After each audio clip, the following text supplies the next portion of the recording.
Ford is brilliant at making small family hatchbacks, and the Focus has been the UK's best-selling car of the last decade. Trouble is, it's become such an established piece of the furniture that we're in danger of forgetting just how good it is. Ford isn't getting complacent, mind, and with this third generation Focus, it's attempting to maintain those class-leading driving dynamics, but also make it more upmarket, more refined, and more economical than ever.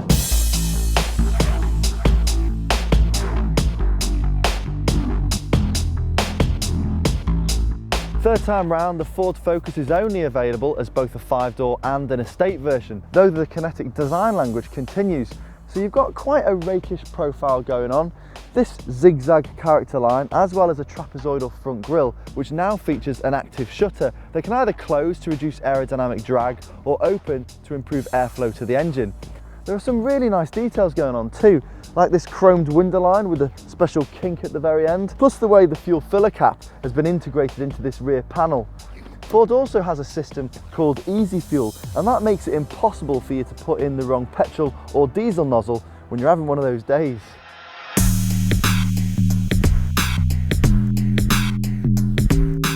Inside is a significant step up in the perceived quality of this sector, though it does feel like a big Fiesta, especially with this phone pad interface for your radio, sat-nav and other controls. The driver gets a wraparound cockpit vibe, which feels pretty modern, and the steering as well as the seating position is infinitely adjustable. There's a scattering of soft touch plastics used in the construction of the dash, and everything just feels so well considered, from these padded inserts on the elbows, to the giant glove box, to even the fact that these cup holders as well as the door handles have been illuminated with LCDs. Standard equipment includes ESP, air conditioning as well as a digital radio, which is perfect for that upcoming digital switchover. But this car also has a really impressive level of gadgetry. Bluetooth and MP3 connectivity are a given, but you can also spec a technology bundle that includes blind spot indicators, automatic full beam headlight dimming, a driver fatigue system, as well as roadside recognition, and that uses this camera here to constantly scan the road ahead and project the current speed limit into your digital display. Plus, if you want to spec park assist, then the Focus will even parallel park for you.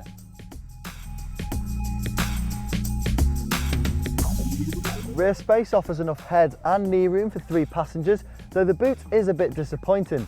Not only is there a small loading lip, it's less spacious than both a Vauxhall Astra and even a second generation Ford Focus.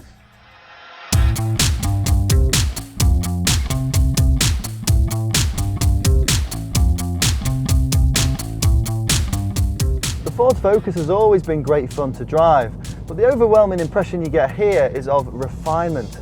The cabin is just so well insulated from any road or tyre noise, and the ride quality is now the class benchmark. It's smooth and comfortable on motorway runs, and yet the car still manages to entertain in the corners. In terms of engines, the popular 1.6 litre diesel is surprisingly quiet at almost any speed, yet the biggest talking point will be the 1 litre EcoBoost petrol unit. Now, putting a piddly 1 litre unit into a car this big may sound like a quick way to embarrass yourself on an overtake, but the unit is made from all aluminium, so it's lightweight. It uses direct fuel injection and it's turbocharged, so it actually produces the equivalent of a naturally aspirated 1.6 litre petrol. Go and have a test drive, and I guarantee you will be really surprised at just how well that thing shifts. You can also spec a 99 brake horsepower version with the same 3-cylinder unit, and that emits just 109 grams per kilometre of CO2.